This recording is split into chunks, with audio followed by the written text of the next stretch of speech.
Welcome to Shukla study point. आप सभी का स्वागत है आपके अपने YouTube channel Shukla study point में। मैं शिवम शुक्ला आप सभी दोस्तों का हार्दिक स्वागत करता हूं। दोस्तों, आज के वीडियो के अंतर्गत हम लोग बात करेंगे मध्यकालीन इतिहास के लगभग 74 एमसीक्यूज के बारे में, मल्टीपल चॉइस क्वेश्चंस के बारे में, जो कि एग्जाम्स में लगातार पूछे जाते रहे और इम्पोर्टेंट हैं बहुत ज़्यादा परीक्षा की दृष्टि से, तो उन पर चर्चा करेंगे। इसके बाद में एक वीडियो और आएगी मध्यकालीन इतिहास की, जो कल इसी समय से आपकी लाइव होगी। ओके, तो ये बात ध्यान रखेंगे। तो आप लोगों के लिए खास करके मैं इसको लेकर के आया हूँ, जैसे रात के 8 बजे से आज ये क्लास हो रही है। उसके बाद में कल रात के 8 बजे से इसका सेकंड पार्ट, जिसमें हम कुछ और भी ऐसे इंपॉर्टेंट टॉपिक्स जो है इंपॉर्टेंट क्वेश्चंस आंसर्स पर डिस्कस करेंगे। तो ये ऑब्जेक्टिव टाइप के प्रश्न होंगे। ऑब्जेक्टिव माने होता है जैसे कि एक प्रश्न दिया होगा, उसके 4 विकल्प होंगे, उनमें से किसी एक विकल्प को आपको चुनना होगा एग्जाम्स में, वही सही होगा। और इसी तरीके से जैसे गोरखपुर विश्वविद्यालय में पेपर ऑब्जेक्टिव हो रहा है, 6 लिखित प्रश्न पूछे जा रहे हैं। तो लिखित वाला मॉडल पेपर आपके चैनल पर पहले से उपलब्ध करवा दिया गया है।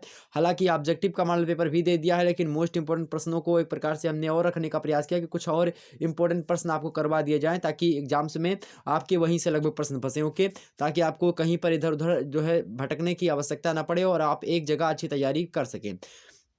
तो आपको पता होगा जैसे कि पॉलिटिकल साइंस, सोशियोलॉजी, हिंदी साहित्य, इसी प्रकार से अन्य जितने भी सब्जेक्ट आपके हैं बीए के, सब के आपके चैनल पर जो है सिलेबस डिस्कशन, मॉडल पेपर लिखित वाला, ऑब्जेक्टिव वाला, दोनों के दोनों प्लेलिस्ट में सब अवेलेबल हैं। इंग्लिश वगैरह के भी मॉडल पेपर आपको मिल जाएंगे। ठीक है, तो आप प्लेलिस्ट में जाकर के देख सकते हैं अपने सब्जेक्ट से संबंधित वीडियो। और आपको बता दूं, सेकंड ईयर वाले हमारे छात्र छात्र हैं और थर्ड ईयर वाले बहुत ज़्यादा परेशान हैं, उनके लिए मैं जल्द ही व्यवस्था कर रहा हूँ, उनके लिए बहुत अच्छी व्यवस्था कर रहा हूँ। तो आप लोग परेशान मत होइएगा कि सर जी अभी फर्स्ट ईयर में लगे हुए हैं। तो मैं भैया अभी आपके पेपर तो एक्चुअली में थोड़ा है नहीं, थोड़ा लेट में होंगे। इसीलिए लेट में कहने का मतलब है मार्च अप्रैल तक आपके पेपर होंगे, मतलब कि चुनाव के बाद में आपके पेपर होने की संभावना है। सेमेस्टर वालों के जो प्रथम सेमेस्टर के, उनकी परीक्षा जल्दी होने वाली है, इसीलिए हम इस पर ज़्यादा फोकस कर रहे हैं। बस 3-4 दिनों की और बात है, बाकी सब हो चुका है। एक आध दो सब्जेक्ट बचे हैं, उनकी आपके मतलब कि फर्स्ट सेमेस्टर की हो जाए, बाकी आप लोगों के लिए दूंगा। ठीक है, तो चलिए मध्यकालीन इतिहास अर्थात मेडिवल हिस्ट्री जो हमारे छात्र छात्राएं लिए होंगे, उनके लिए लेक्चर मोस्ट इंपोर्टेंट है। जो जिन्होंने प्राचीन इतिहास लिया होगा उनके लिए भी इंपॉर्टेंट है, क्योंकि मध्यकालीन इतिहास में या प्राचीन इतिहास से ही पढ़ना पड़ रहा है। तो प्राचीन हो आपका चाहे मध्यकालीन हो, दोनों के लिए इंपॉर्टेंट है। हालांकि मध्यकालीन इतिहास अगर आपने लिया है तो उसके लिए ज़्यादा, क्योंकि विशेष करके मेरा जो मकसद है वो मध्यकालीन इतिहास वालों के लिए है। हालांकि प्राचीन इतिहास वाले भी इससे लाभान्वित हो सकेंगे, क्योंकि प्राचीन इतिहास से जो है वहाँ के सिलेबस। तो यहाँ पर आज हम 74 इंपॉर्टेंट प्रश्न पर चर्चा करेंगे। आइए बात कर लेते हैं। मोस्ट इंपॉर्टेंट प्रश्न आपके समक्ष आ चुका है। प्रश्न है मेरे प्यारे दोस्तों, प्रश्न है, बड़ा ही अच्छा प्रश्न आपके समक्ष आ चुका है और बड़ी ही अच्छा प्रश्न है और एग्जाम से में आने वाला प्रश्न है। प्रश्न है कि इंडिया नाम देन है, किसकी देन है? यूनानियों ने दिया है या भारतीयों ने दिया है या अरब वासियों ने दिया है या यूरोपियनों ने दिया है? किसने दिया भैया? तो इंडिया नाम किसकी देन है? यूनानियों की देन है। ऑप्शन इसका ए करेक्ट होगा। आप सभी लोग प्रश्न का उत्तर करने का प्रयास करेंगे, मन में अपना जो है जो भी प्रश्न आपका, जैसे कि इसका पता हो इसका कौन सा होगा, आप लोग मन में सोचे कितने प्रश्न आपके गलत हो रहे हैं, और इसको वीडियो को 2 से 3 बार आप लोग देख लीजिएगा। एग्जाम्स में जरूर यहीं से प्रश्न आएंगे। अगला प्रश्न है, वल्लभी विश्वविद्यालय स्थित था। वल्लभी विश्वविद्यालय कहाँ स्थित था? काठियावाड़ में स्थित था या मगध में था या रावलपिंडी में था या भागलपुर में था? कहाँ पर था मेरे प्यारे दोस्तों? तो किसमें था? काठियावाड़ में जो है वल्लभी विश्वविद्यालय स्थित था। नेक्स्ट प्रश्न आपके समक्ष आ चुका है, तक्षशिला में शिक्षा दी जाती थी भैया। तक्षशिला में शिक्षा डी जाती थी। ऑप्शन ए है पारिवारिक प्रणाली के आधार पर दी जाती थी। ऑप्शन बी है गुरुकुल के आधार पर दी जाती थी। ऑप्शन सी है आधुनिक प्रणाली के आधार पर दी जाती थी। ऑप्शन डी है राजनीतिक प्रणाली के आधार पर दी जाती थी। तो भैया तक्षशिला में जो शिक्षा दी जाती थी वो पारिवारिक प्रणाली के आधार पर दी जाती थी। कैसी? पारिवारिक प्रणाली के आधार पर शिक्षा दी जाती थी तक्षशिला में। ऑप्शन इसका ए करेक्ट होगा। अगला प्रश्न देख लीजिए। अगला प्रश्न आपके समक्ष आ चुका है, भारत में कृषि तथा पशुपालन का उदय कब हुआ? भारत में कृषि तथा पशुपालन का जो उदय हुआ कब हुआ? ऑप्शन ए नवपाषाण काल में, बी है पूर्व पाषाण काल में, सी है वैदिक काल में और डी है महाकाव्य काल में। तो करेक्ट आंसर इसका क्या होगा भाई? तो भारत में जो कृषि तथा पशुपालन का जो उदय हुआ है वो नवपाषाण काल से हुआ है। ऑप्शन इसका ए करेक्ट होगा। अगला प्रश्न आपके समक्ष आ चुका है। फटाफट से आप लोग वीडियो को लाइक और शेयर करते रहेगा। जितने भी लोग हमारे साथ जुड़ चुके हैं सभी लोग वीडियो को शेयर कर दीजिएगा और प्रत्येक व्यक्ति 10-10 व्यक्ति के पास शेयर करेगा। सभी लोगों को बताइए कि शुक्ला एटी पॉइंट चैनल पर अच्छी तैयारी करवाई जाती है। सब्सक्राइब करें चैनल को, शेयर करें। आप लोगों का साथ चाहिए मेरे प्यारे दोस्तों। और आप लोगों की डिमांड थी, आप लोगों ने कहा था कमेंट सेक्शन में कि सर जी मध्यकालीन इतिहास का आप जो है ऑब्जेक्टिव दीजिए, और मैं बड़ी मेहनत करने के बाद में इन सभी प्रश्नों को ढूंढ करके आपके समक्ष लाया हूँ। तो आप लोग मेरी मेहनत के हिसाब से जो है लाइक वगैरह अगर दे देते हैं तो बड़ी अच्छी बात है, अगर नहीं देते तो निराशा थोड़ी सी होती है, बाकी कोई दिक्कत नहीं। तो क्या हार में क्या जीत में किंचित नहीं भयभीत में, तिल तिल मिटूंगा पर दया की भीख मैं लूंगा नहीं, वरदान मांगूंगा नहीं। आपने पंक्तियां तो सुनी होगी, बड़ी फेमस पंक्तियां हैं। चलिए रामधारी सिंह दिनकर जी की है, क्या है कि तिल तिल मिटूंगा पर दया की भीख मैं लूंगा नहीं, वरदान मांगूंगा नहीं, ये कविता है। चलिए, तो मानव जीवन से संबंधित नियमों का उल्लेख हुआ है कहाँ में? धर्म शास्त्रों में हुआ, मतलब धर्म सूत्रों में हुआ है, या अर्थशास्त्र में हुआ है, वेदों में हुआ है, या व्याकरण में, किस में हुआ है? तो मानव जीवन से संबंधित जो नियम है उसका जो उल्लेख हुआ है वो धर्म सूत्रों में हुआ। किस में हुआ है? धर्म सूत्र, जैसे बौधायन गृह सूत्र, पाराशर गृह सूत्र, इस प्रकार से सूत्र हैं कुछ। तो उसमें मानव जीवन से संबंधित जो नियम है, मानव को क्या करना चाहिए, कैसे रहना चाहिए, क्या क्या व्यवहार उनके सही हैं, सामाजिक मानदंड क्या है, सामाजिक मापदंड क्या है, मूल्य क्या है, कैसे किसी व्यक्ति को आचरण उसका कैसा होना, ये सब चीज़ें। ओके, आगे बढ़ते हैं। अगला प्रश्न मेरे प्यारे दोस्तों आ चुका है और एग्जाम्स में छपेगा कि वैदिक काल में शिक्षा दी जाती थी भाई किसमें? गुरुकुलों में, मठों में, मंदिरों में, विद्यालयों में।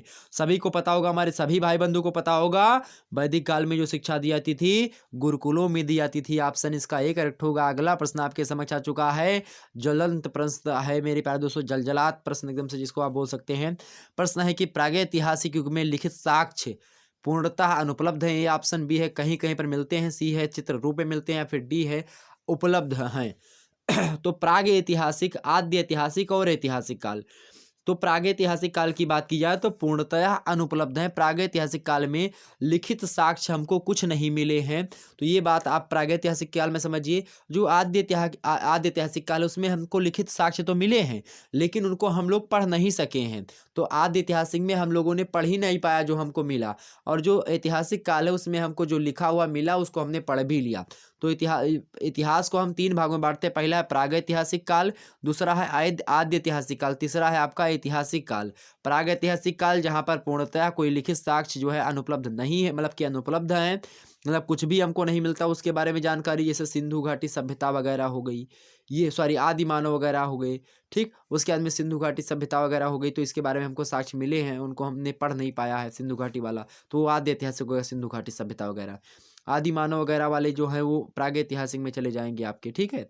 तो चलिए हम बात करते हैं आगे। अगला प्रश्न आपके समक्ष है, मानव जो है संग्राहक होने लगा। मानव संग्राहक कब होने लगा? मध्य पाषाण काल में, या नवपाषाण काल में, पूर्व पाषाण काल में, या उत्तर पाषाण काल में? बताने का प्रयास करें सभी लोग फटाफट से। चलिए, तो मानव संग्राहक जो होने लगा है मेरे प्यारे दोस्तों, मध्य पाषाण काल से होने लगा। ऑप्शन इसका ए करेक्ट है। अगला प्रश्न देखिएगा। अगला प्रश्न आपके समक्ष है, वेदों में श्रेष्ठता का आधार स्वीकार किया गया था। वेदों में श्रेष्ठता का आधार स्वीकार किया गया था भाई, विद्या को, कर्म को, आत्मनिर्भरता को, मूल्यों को।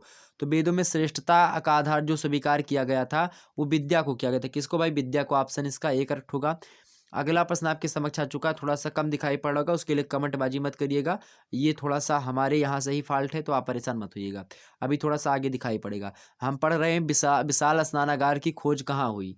विशाल स्नानागार की खोज कहाँ हुई? ऑप्शन ए है आपका मोहनजोदाड़ो, ऑप्शन बी है कालीबंगा, ऑप्शन सी है मेरे प्यारे दोस्तों लोथल, और ऑप्शन डी है हड़प्पा। करेक्ट आंसर इसका क्या होगा? तो विशाल स्नानागार जो मिला है उसकी खोज हुई है मेरे प्यारे दोस्तों, कहाँ पर? मोहनजोदाड़ो में। कहाँ पर? मोहनजोदाड़ो में। ऑप्शन इसका ए करेक्ट है। अगला प्रश्न देखते हैं। अगला प्रश्न है, लोथल में पाया गया पुरावशेष है। लोथल में पाया गया पुरावशेष कौन सा है भाई? तो गोदीवाड़ा। क्या? गोदीवाड़ा। ऑप्शन इसका ए करेक्ट है। अगला प्रश्न है, दाढ़ी वाले पुरुष की मूर्ति मिली है कहाँ पर? मोहनजोदाड़ो से, गुजरात से, लोथल से, या चंदोदड़ो से? तो मोहनजोदाड़ो से दाढ़ी वाले पुरुष की मूर्ति मिली है। अगला प्रश्न आपके समक्ष है, सिंधु सभ्यता कैसी थी भाई? तो सिंधु सभ्यता कैसी थी? सिंधु सभ्यता कैसी थी भाई? तो नगरीय थी। बिल्कुल, सिंधु सभ्यता कैसी थी? नगरीय थी। ऑप्शन इसका एक करेक्ट होगा। अगला प्रश्न देखते हैं। अगला प्रश्न है कि सिंधु सभ्यता को प्रकाश में लाने का श्रेय है, सिंधु सभ्यता को प्रकाश में लाने का श्रेय किसको है? जनरल कनिंघम को, या फिर राखालदास बनर्जी को, या मार्शल को, या जो है एजी मजूमदार को? तो भाई जो है सिंधु सभ्यता को प्रकाश में लाने का जो श्रेय है वो जनरल कनिंघम को माना जाता है। ऑप्शन इसका ए करेक्ट होगा। अगला प्रश्न आपके समक्ष आ चुका है, स्क्रीन पर विजुअल हो पा रहा है। सिंधु सभ्यता में सड़कें कैसी थी भाई? सिंधु सभ्यता में सड़कें कैसी थी? तो एक दूसरे को समकोण पर काटती थी। जी हाँ, बिल्कुल, जैसे कि जो सड़क होती थी वो एकदम समकोण पर थी, एकदम सीधी सीधी। अब समकोण मतलब होता है, समकोण माने होता है 90 अंश। तो जो होती हैं हर जगह से आप देखेंगे तो 90-90 डिग्री जो है काटती थी, मतलब कि एकदम सीधी सीधी सड़कें थी। तो हर हमेशा समकोण पर काटती थी। तो कहने का मतलब यहाँ पर ये है कि जैसे चौराहा एकदम सीधे सीधे मिल गया हो। अगला प्रश्न है आपका कि हड़प्पा तथा मोहनजोदड़ो से प्राप्त बड़े मटकों का प्रयोग होता था कहाँ पर? अनाज रखने के लिए, जल रखने के लिए, या सामान सामान रखने के लिए, या फल रखने के लिए? तो हड़प्पा तथा मोहनजोदड़ो से प्राप्त बड़े मटकों का प्रयोग होता था किसको? अनाज रखने के लिए। ऑप्शन इसका ए करेक्ट होगा। अगला प्रश्न, तो बड़े मटकों में क्या रखा जाता था? अनाज रखा जाता था। डेहरी जिसको कहते हैं ना, उसी प्रकार से बड़े बड़े मटके होते थे डेहरी के आकार के। अगला है, सिंधु निवासी किस देवी की उपासना करते थे? सिंधु निवासी किस देवी की उपासना करते थे भैया? तो मातृ देवी की उपासना करते थे। ऑप्शन इसका ए करेक्ट होगा। अगला प्रश्न है, ऋग्वेद में समाज के वर्गों की उत्पत्ति कहाँ से मानी जाती है? मोस्ट इंपोर्टेंट प्रश्न है, मोस्ट इंपोर्टेंट है, एग्जाम्स में छपेगा, चाहे प्राचीन इतिहास लिए हो चाहे मध्यकालीन इतिहास लिए हो। प्रश्न है आपका कि ऋग्वेद में समाज के वर्गों की उत्पत्ति कहाँ से मानी जाती है भैया? तो विराट पुरुष से मानी जाती है। किससे? विराट पुरुष से मानी जाती है। एक विराट पुरुष से जो है ब्राह्मण, क्षत्रिय, वैश्य और शूद्र की उत्पत्ति मानी जाती है। ब्रह्मणोऽस्य मुखामासीद बाहुराजान्यः कृता उर्तदस्य दवैश्याः पादाभ्याम शूद्रो अजायतः। इस प्रकार से आप को पता ही होगा कि जो है ये चीज़ें होती हैं। तो ये मतलब जो है ब्राह्मण एक विराट पुरुष है, उस विराट पुरुष के मुखमंडल से ब्राह्मणों की उत्पत्ति, उसकी भुजाओं से क्षत्रिय की उत्पत्ति, उसके जंघों के आसपास से या उदर के आसपास से वैश्य की उत्पत्ति, और उसके पैर से जो है शूद्र की उत्पत्ति मानी जाती है। तो यह ऋग्वेद में बताया गया है। ऋग्वेद के जो श्लोक था हमने आपके समझ पढ़ा कि ब्राह्मणवस्य मुखामासीद बाहुराज्यान्यः कर्ता ऊर्ध्वतस्य वैश्यापादाभ्याम शूद्रो अजायतः। ये श्लोक जो है ऋग्वेद का ही है और विराट पुरुष से जो है वर्गों की उत्पत्ति समाज में बताई गई है। अगला प्रश्न आपके समक्ष है, वैदिक कालीन देवताओं को कितने वर्गों में बांटा गया है? तो वैदिक कालीन देवताओं को कितने वर्गों में बांटा गया भैया? बताने का प्रयास करें सभी लोग फटाफट से। प्रश्न आपका कौन सा था? वैदिक कालीन देवताओं को कितने वर्गों में बांटा गया है भाई? वैदिक कालीन देवताओं को कितने वर्गों में बांटा गया? तो भाई 3 वर्गों में बांटा गया। ऑप्शन इसका एक करेक्ट आंसर होगा। अगला प्रश्न आपके समक्ष है, वैदिक युग में स्त्रियों के सभाओं में सम्मिलित होने के कारण उन्हें कहा जाता था? वैदिक युग में स्त्रियों के सभाओं में सम्मिलित होने के कारण उन्हें क्या कहा जाता था? तो उन्हें मेरे प्यारे दोस्तों सभावती कहा जाता था। वैदिक युग में जो स्त्री होती थी अगर सभा में सम्मिलित हो जाती थी तो उन स्त्रियों को सभावती मतलब कि कहा जाता था। ऑप्शन इसका एक करेक्ट होगा। अगला प्रश्न देख लेते हैं। अगला प्रश्न आपकी स्क्रीन पर जो है विजिबल हो पा रहा है, देखें। प्रश्न है कि उत्तर वैदिक शब्द स्वराज और वैराज्य का क्या अर्थ है? स्वराज्य और वैराज्य का क्या अर्थ है?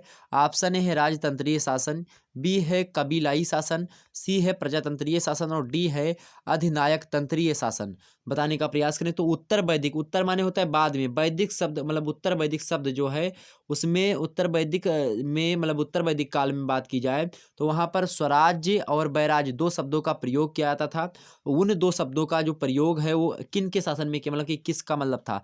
तो प्रजातंत्रीय शासन को हम स्वराज और बैराज के नाम से जानते थे उत्तर वैदिक काल में। ओके, अगला प्रश्न आपके समक्ष है, वैदिक काल में किस लोकप्रिय जन समुदाय में महिलाओं के पुरुषों के बराबर का स्तर प्राप्त था? बताने का प्रयास करें सभी लोग, फटाफट से बताने का प्रयास करें। उत्तर प्रश्न है आपका कि वैदिक काल में किस लोकप्रिय जन समुदाय में महिलाओं को पुरुषों के बराबर का स्तर प्राप्त था?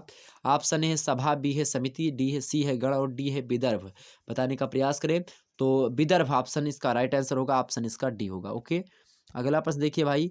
अगला प्रश्न आपके समक्ष है, ऐत्रीय ब्राह्मण में क्या ऐत्रीय ब्राह्मण में गणराज्यों की संख्या मतलब कितनी बताई गई है?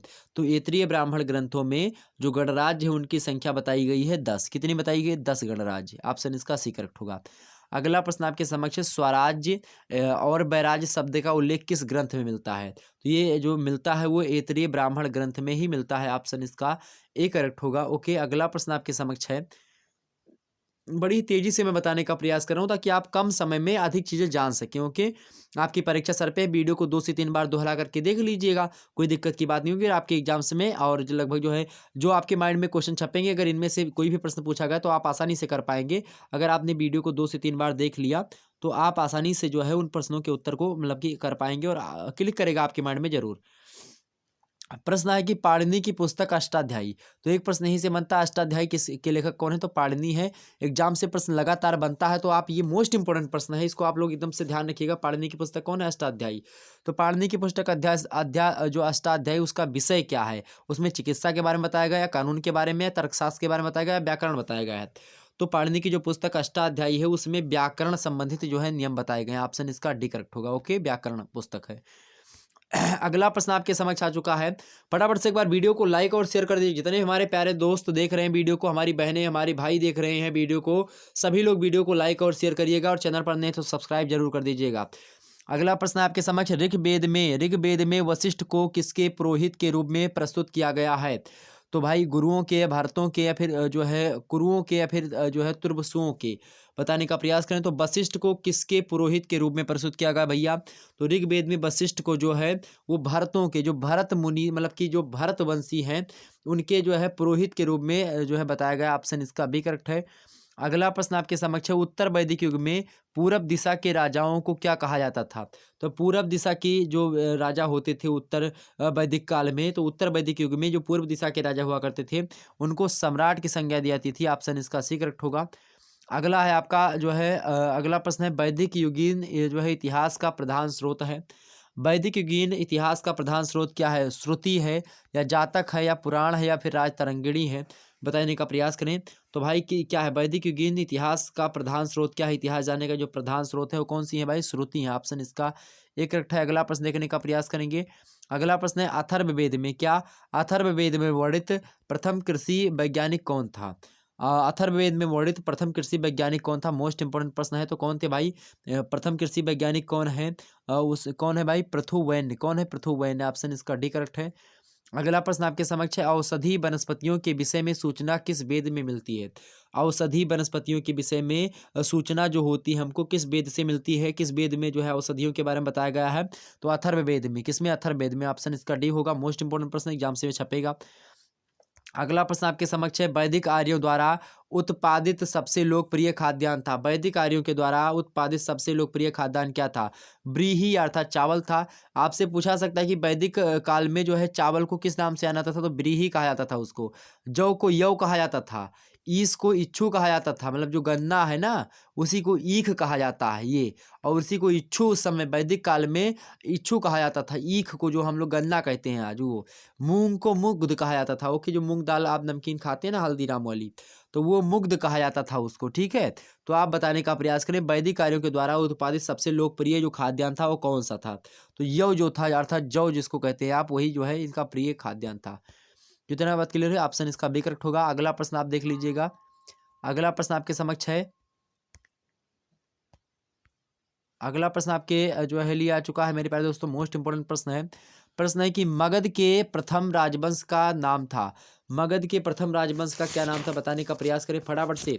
फटाफट से, हर्यक वंश नाम था, या शिशुनाग वंश नाम था मेरे प्यारे दोस्तों, या फिर जो है नंद वंश नाम था, या बृहद्रथ वंश नाम था।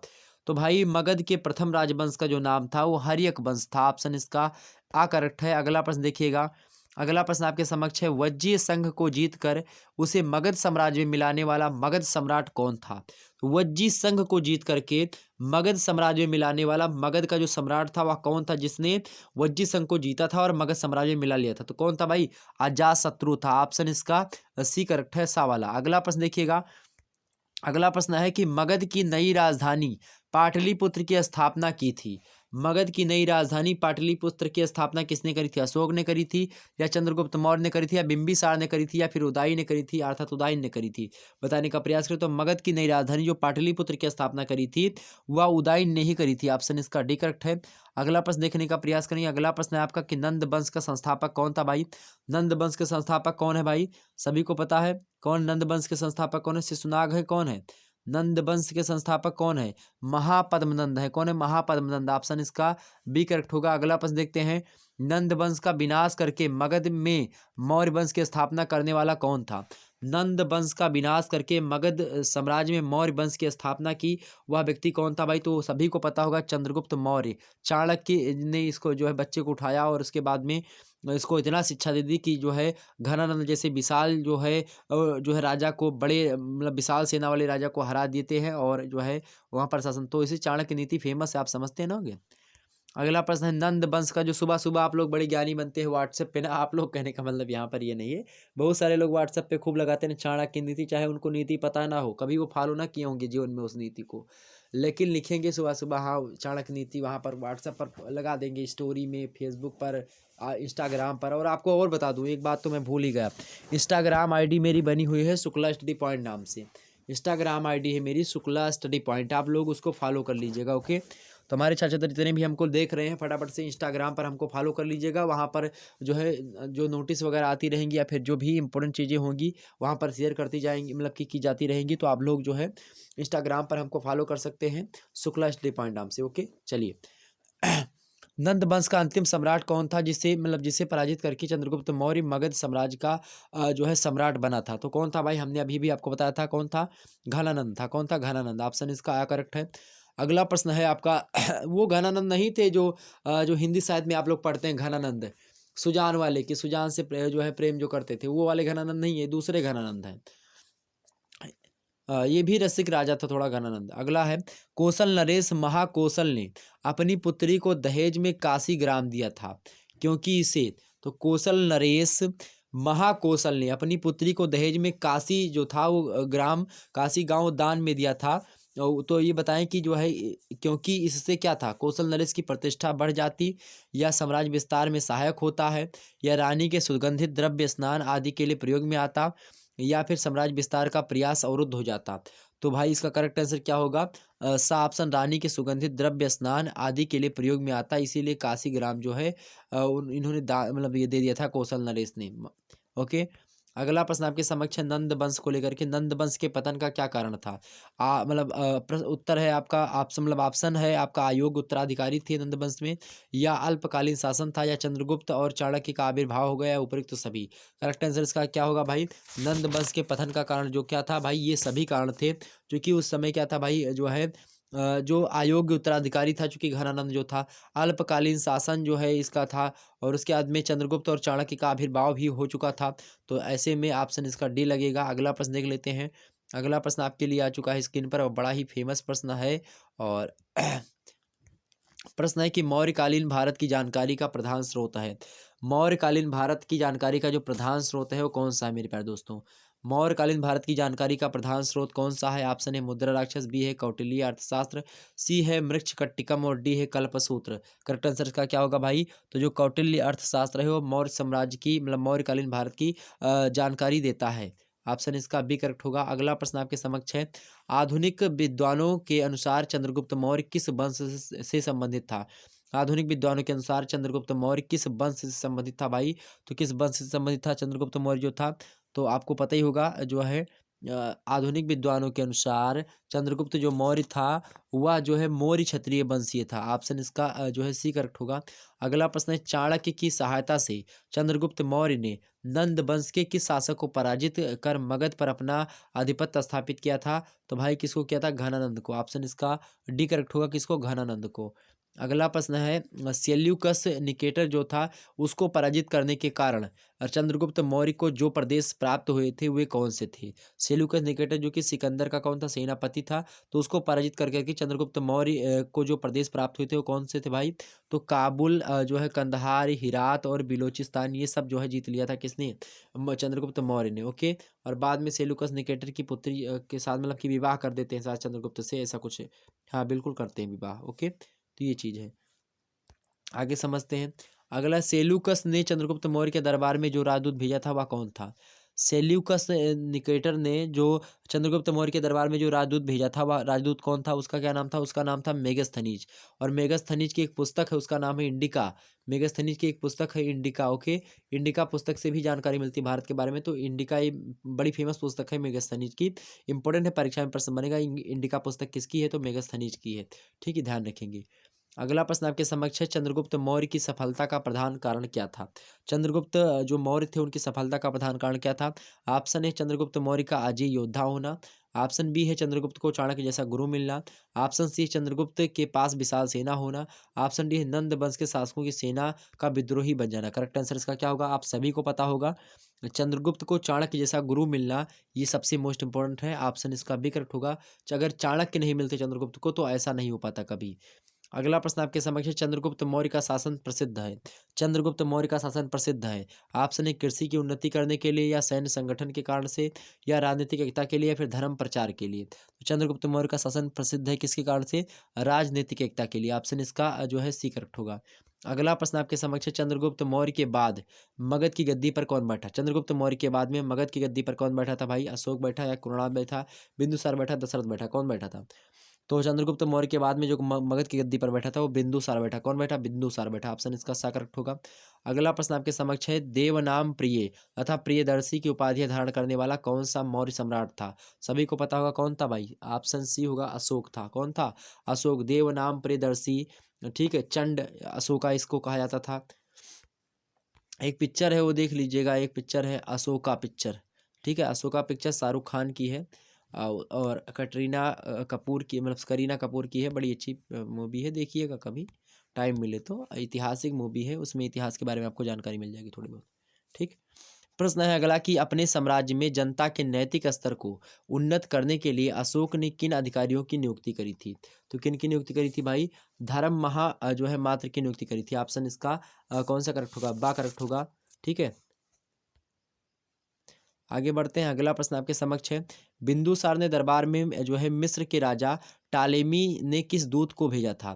तो मिस्र के राजा जो टालेमी था उसने किस राजदूत को भेजा था बिंदुसार के दरबार में? तो कौन था भाई? वो डाइमेकस था। कौन था? डाइमेकस। ऑप्शन इसका बी करेक्ट है। अगला प्रश्न देखेंगे, कलिंग विजय का अशोक पर क्या प्रभाव पड़ा था? कलिंग विजय का अशोक, कलिंग कलिंग जो युद्ध होता है वो आप देखेंगे, उसमें उस मूवी में दिखाया गया है। कलिंग विजय का अशोक पर क्या प्रभाव पड़ा भाई? तो कलिंग विजय का अशोक पर क्या प्रभाव पड़ा था? तो उस जो है ऑप्शन इसका डी करेक्ट होगा। भेरी घोष का त्याग कर धम्म नीति को अपना लिया था इसने। ठीक है, ऑप्शन इसका डी करेक्ट होगा।